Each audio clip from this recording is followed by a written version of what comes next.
Hello everyone, this is Sonia Linares, Head of Operations at Paradox Tinto, and I'm in Barcelona today with Álvaro Sanz, Content Design Coordinator, and Marcus Hoffman, Internal QA, and we're here to talk about King of Kings. King of Kings is the new expansion for Europa Universalis 4.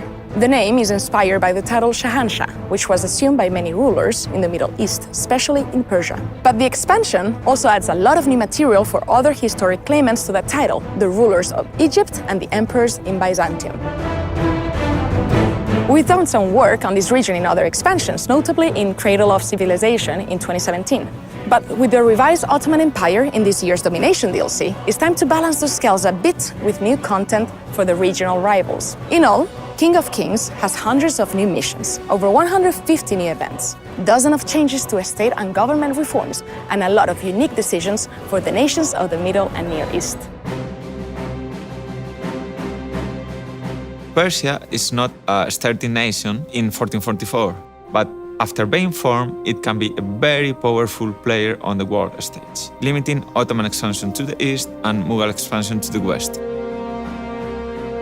Early modern Persia was historically formed by the Safavids from Ardabil, so we have made this a more attractive path in the game, with more claims and missions to guide the historical outcome. But no matter who forms Persia, it will come with a lot of new content.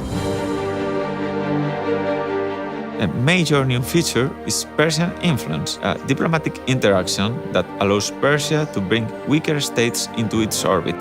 There is also the promotion of Persian culture and art, historically a major factor in the power of the Iranian people in this period.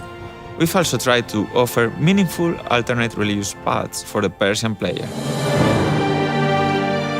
Shia Islam is not firmly established yet in Iran in the 15th century, with a majority of Sunni population and pockets of Zoroastrian devotees. The religion you choose to follow will open different mission paths for the country. In all, Persia gets over 70 possible new missions, 6 new government reforms, and 60 new historical events. It's a lot of new material for a very exciting and diverse nation. The Mamelukes were one of the dominant Muslim powers of the late Middle Ages. They entered the early modern period as one of the primary rivals to the ascendant Ottomans in the north. The Sultanate is well situated to control trade in the Eastern Mediterranean and the Indian Ocean, especially if they can establish their dominance over Mecca and other Arabian states. There are 30 new missions to explore for this powerful crossroad between continents. In King of Kings, we represent the unique place of the Mamelukes with 5 unique government reforms and multiple estate privileges. To represent the fertility of the Nile, the Mamelukes can now export grain as a special diplomatic interaction. And as long as they control the holy city of Mecca, they can also promote the Hajj as a way to improve relations with fellow Muslims. The Mamelukes also have access to near government mechanics if they are able to form Egypt. Egypt can westernize by spending monarch points to build up bonuses that will improve their situation. The price can add up, but the newly formed country will be able to gain major economic benefits or even European units. Despite being a fan favorite, the Byzantine Empire is a major challenge even for experienced EU4 players. It faces immediate extermination from the neighboring Ottomans and needs a strong military alliance to get past the early game.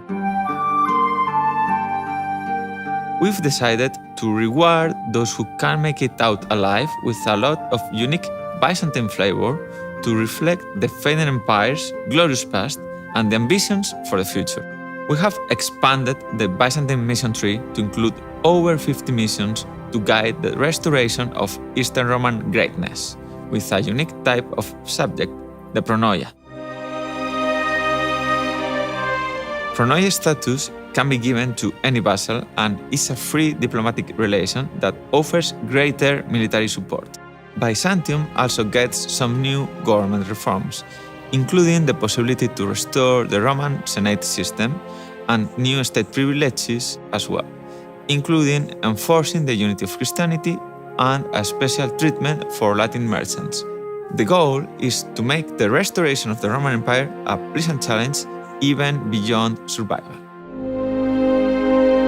Those are the three most important empires in King of Kings, but the surrounding nations will also be able to shape the balance of power in their favor. The mountain kingdoms of Armenia and Georgia received new national missions.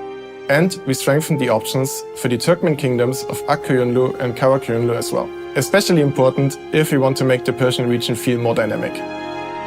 And we can't forget the important nations further south, such as the Arabian tribes or Yemen. In the right hands, the trade hubs of the peninsula can fund a mighty empire.